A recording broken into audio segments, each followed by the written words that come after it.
e foi assinado pelo presidente Bolsonaro o decreto que facilita a posse de armas. É importante ter em mente que esse decreto não vai resolver o problema da violência no Brasil.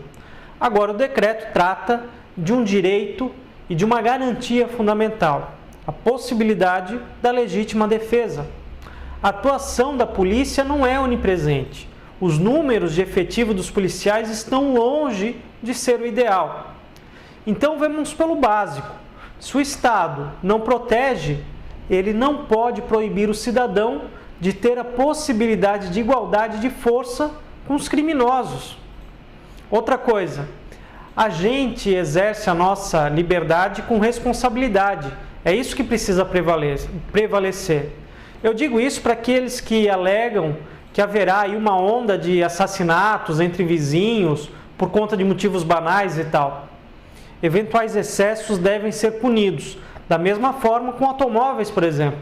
Aquela frase, né? Não são as armas que matam as pessoas, são as pessoas que matam outras pessoas. Armas de fogo não possuem convicções próprias, não lutam por uma causa, não possuem preconceito, nem buscam por vingança. Armas são ferramentas. A gente tem um grande número de acidentes de automóveis causados por embriaguez ao volante, e nem por isso se proibiu a venda de bebida alcoólica para toda a população. Você criou mecanismos de restrição.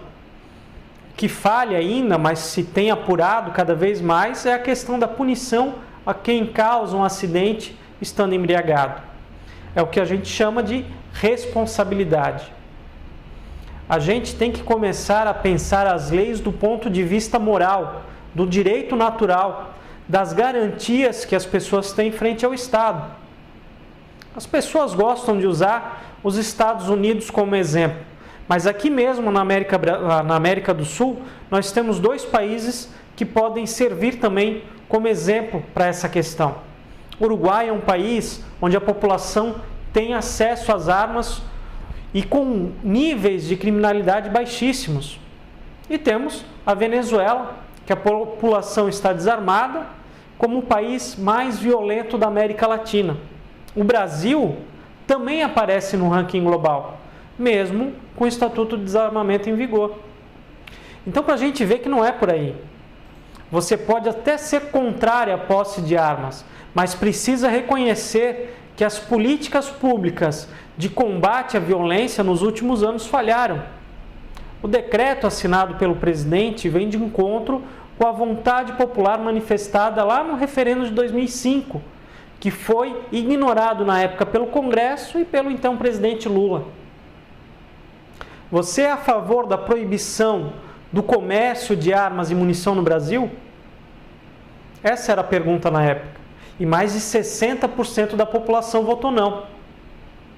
Então isso só restabelece a vontade popular.